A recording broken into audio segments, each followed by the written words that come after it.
আসসালামু আলাইকুম, welcome to গ্রামীণ কিচেন উইথ আখি। আজকে আমি আপনাদের সাথে খুবই মজাদার একটি রেসিপি শেয়ার করব, আর সেটা হচ্ছে মিষ্টি কুমড়ার শাক দিয়ে শুটকি তরকারি।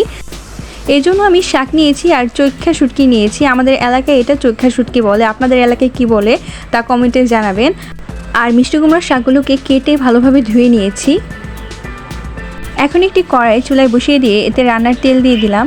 তেল গরম হয়ে এসেছে, এতে আমি 2টা মাঝারি সাইজের পেঁয়াজ কুচি দিয়ে দিলাম। দেশি রসুন কুচি দিয়ে দিয়েছি 2টা। এখন পেঁয়াজ আর রসুনটা আমি ভালোভাবে ভেজে নেব।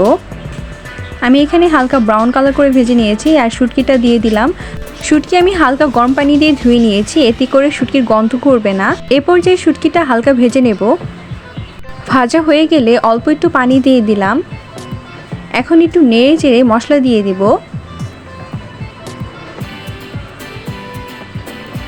1 চা চামচ রসুন বাটা দিয়ে দিলাম।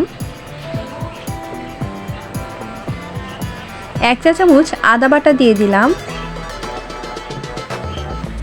2 চা চামচ মরিচের গুঁড়া দিয়ে দিলাম।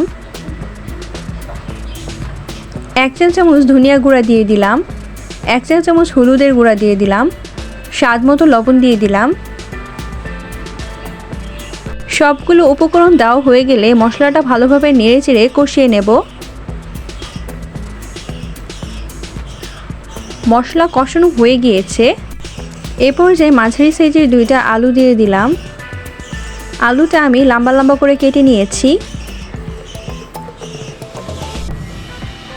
মিষ্টি কুমড়ার শাকটাও দিয়ে দিলাম।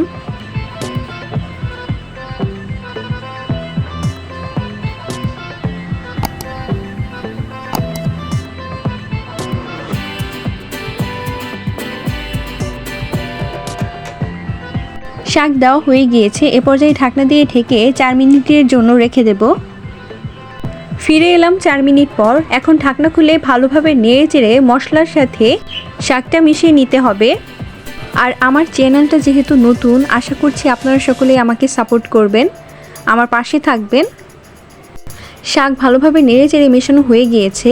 এখন চুলার আঁচ মিডিয়ামে রেখে ঢাকনা দিয়ে ঢেকে 8 মিনিটের মতো রান্না করে নেব।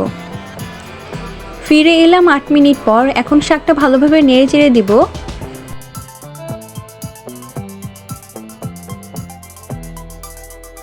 নাড়া হয়ে গিয়েছে। এখন আবারও ঢাকনা দিয়ে ঢেকে 2 মিনিটের মতো রান্না করে নেব। ফিরে এলাম 2 মিনিট পর। আমার তরকারি হয়ে গিয়েছে। এখন একটু নেড়ে চেড়ে নামিয়ে নেব। মিষ্টি কুমড়ার শাক তরকারি খেতে খুবই দুর্দান্ত, আর যদি এভাবে রান্না করা হয় তাহলে তো কথাই নেই। আর আজকের এই ভিডিওটি কেমন লাগলো তা কিন্তু অবশ্যই কমেন্টে জানাবেন। ভিডিওটি যদি ভালো লেগে থাকে তাহলে আমার চ্যানেলটা সাবস্ক্রাইব করে লাইক কমেন্ট শেয়ার করবেন। দেখা হবে নতুন কোনো ভিডিওতে। সে পর্যন্ত সকলেই ভালো থাকবেন।